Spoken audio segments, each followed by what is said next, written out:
You have two fractions, 1/4 and 5/6, and you want to rewrite them so they have the same denominator and have whole number numerators.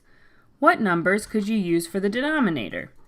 So here's our fractions, 1/4 and 5/6, and we want to rewrite these fractions to have new denominators. So we currently have a 4 and a 6 as our denominator. And can we just pick any new thing, like maybe 5? Could we say, let's change them both to have 5 as the denominator?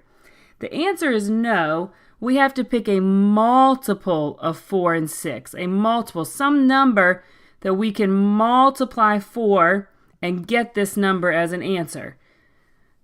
So for example, for 4, some multiples of 4 would be 4 times 1 is 4, 4 times 2 is 8, 4 times 3 is 12, and so on. Those are multiples of 4.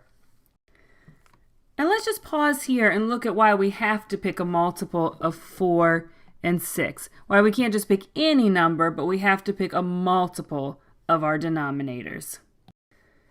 So the fraction we were just talking about was 1/4. We could look at either one, but let's look at 1/4.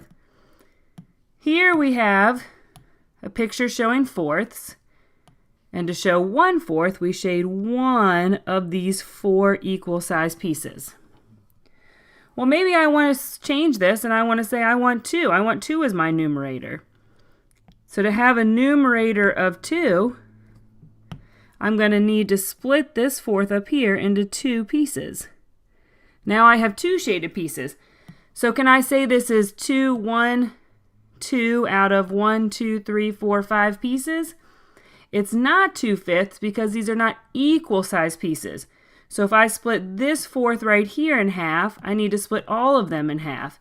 And what I'm doing is doubling the amount of pieces. So now this is 2 pieces, this is 2, and this is 2 because we need equal size pieces.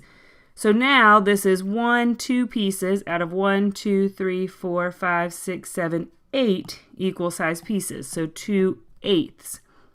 And you can see 8 is a multiple of 4 because we multiplied by 2, and that's what we did. We multiplied each of our pieces by 2. And we also multiplied our numerator by 2 because that was also doubled. The amount of shaded pieces doubled when the entire amount of pieces doubled.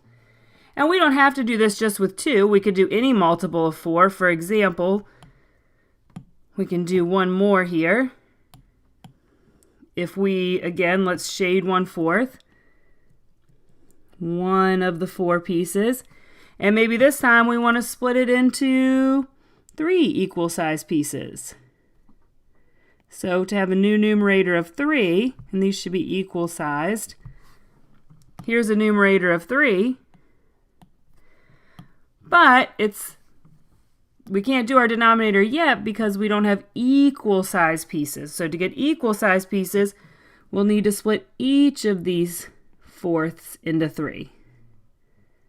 So we are tripling the amount of pieces. So now we have 3 shaded pieces out of a total of 1, 2, 3, 4, 5, 6, 7, 8, 9, 10, 11, 12 out of 12. And I could have figured that out without even counting because I knew that we tripled. This time we multiplied our original denominator times 3. We tripled. And we also multiplied our numerator times 3. So these are the multiples, 8, 12, and so on. And so those are the denominators we can pick. Something that we can multiply our denominator by, so we can multiply the entire amount of pieces. And again, so this is super clear, 1/4 and 2/8 and 3/12, they all represent the same amount. Whether we had 1/4 the original, here's 2/8, 3/12, they're all equivalent. They all represent the same amount. They're just different ways of writing the same number. Back to our original question, what denominators can we use for 4ths and for 6ths? Well, we know we need to use multiples, so let's look at the multiples. For 4, we've already gone through some of these. The first multiple of 4 is 4 times 1, which is 4.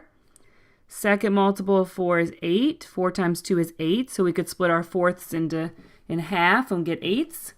Or we could say 4 times 3 is 12, which we showed again where we split our fourths, each fourth into 3 equal pieces. Or we could do 4 times 4, which is 16. 4 times 5 is 20. 4 times 6 is 24, and so on. The reason I'm stopping at 24 is I've looked at my answer choices, and I can see the largest possible answer is 24, so I don't need to write any larger multiples. There are many, many, many more multiples of 4, but we don't need to list them all because the largest number we're going to have to consider is 24. Let's do the same for 6. We could leave our 6 alone, 6 times 1, and keep 6 pieces. Or we could double our 6. 6 times 2 would be 12. If we doubled the pieces, we would have 12 pieces. We could say 6 times 3, which is 18. Or 6 times 4, we could divide each of our 6s into 4 pieces. And we'd have 6 times 4, which is 24, or 24ths. And so on. Again, I'll stop at 24 since it's the largest number we need to consider. So down to our answer choices. What numbers could we use for the denominator? Could we use 8? Let's look at these lists. 8 is a multiple of 4, so we could definitely split fourths into 8s, but 8 is not a multiple of 6, so we cannot split 6 into 8s. So 8 will not work as a denominator for both fractions. How about 12? 12 we can see as a multiple of 4, and we showed that. We drew that already. And 12 is a multiple of 6. We could split our 6 into 2 equal pieces each, and we would have 12ths. So 12 does work. 12 is a denominator, a common denominator for fourths and sixths. 18 is here on the 6th. We could split 6 into 18 because 18 is a multiple of 6, but it is not a multiple of 4. So we can rule out 18. 18 is not a common denominator. And 24, you may remember, was the last number we wrote on both of them. So yes, 24 could be a denominator for fourths and sixths. So we could use either 12 or 24. And there's a lot more numbers we could use too as common denominators. But from these choices, we could use 12 or 24 as a common denominator for fourths and sixths. And just a note, lots of times people like to use the smallest one, the least common denominator, which in this case is 12. And it makes a lot of sense because it's easier to do computation with smaller numbers, but you don't absolutely have to use the smallest one. You could use 12ths or 24ths or lots of other options. But again, 12ths is probably the simplest one to work with just because generally it's easier to work with smaller numbers. But for this question, the common denominators we can use from these choices for fourths and sixths are 12 and 24.